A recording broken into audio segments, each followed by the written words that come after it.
Hello കൂട്ടുകാരെ, ഇന്ന് നമ്മുടെ അടുക്കള ക്ലീൻ ആയിട്ടിരിക്കാനുള്ള ഒരു ടിപ്പാണേ.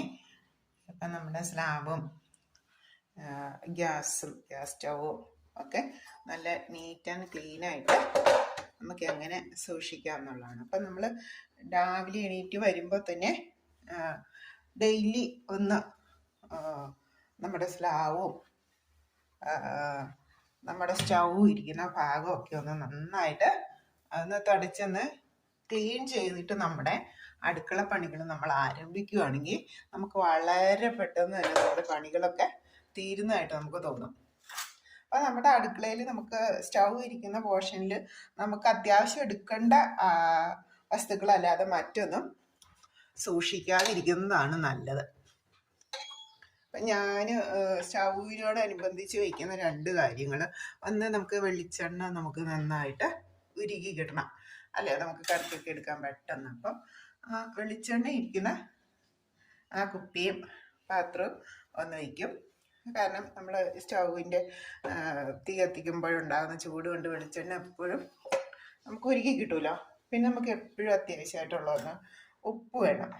ഞാൻ ഉപ്പ് ഈ ചെറിയ ജാമിൻ്റെ ചെറിയ ടിന്നുകളില്ലേ, അതിൽ കുപ്പി ചില്ലുകളിൽ ഞാൻ ഉപ്പ് പൊടിയാണെങ്കിൽ അത് കലക്കി വെച്ചിരിക്കുകയാണ്.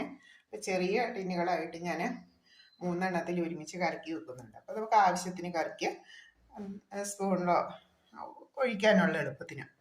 ബാക്കി നമുക്ക് അത്യാവശ്യമില്ലാത്ത പാത്രങ്ങളുമൊക്കെ കഴുകി വയ്ക്കുന്ന മറ്റൊരു സ്റ്റാൻഡാണ്, അത് അടുത്ത ദിവസം കാണിക്കാം. അപ്പം ഇന്ന് നമ്മുടെ അടുക്കള നമുക്ക് എങ്ങനെ ക്ലീൻ ആയിട്ട് സൂക്ഷിക്കാം എന്നുള്ളൊരു വീഡിയോ ആണ്.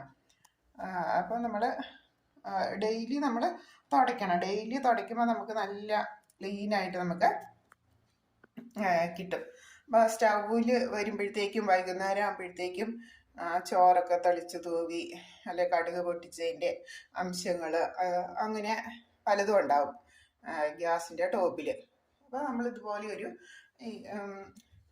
കുട്ടികളുടെയൊക്കെ അല്ലെങ്കിൽ നമുക്ക് നമ്മുടെ വീട്ടിലെല്ലാം ഉണ്ടാവില്ല ഒരു പഴയ ടൗല് അല്ലെങ്കിൽ കുട്ടികളുടെ പഴയ ഡ്രസ്സ്, ബനിയനൊക്കെ ടീഷർട്ട്, അങ്ങനെ സോഫ്റ്റ് ആയിട്ടുള്ള ടീഷർട്ടൊക്കെ ആണെങ്കിൽ അത് വെച്ച് നമുക്ക് തുടച്ചിടാം. അപ്പോൾ രാത്രി നമ്മൾ കിടക്കുന്നതിന് മുമ്പ് ഒന്ന് തുടച്ചിടുവാണെങ്കിൽ പിന്നെ നമുക്ക് രാവിലെ വരുമ്പോൾ പിന്നെ സമയക്കുറവിൻ്റെ പ്രശ്നം ഉണ്ടാവുന്നില്ല, വളരെ ഈസി ആയിട്ട് നമുക്കത് പോകും.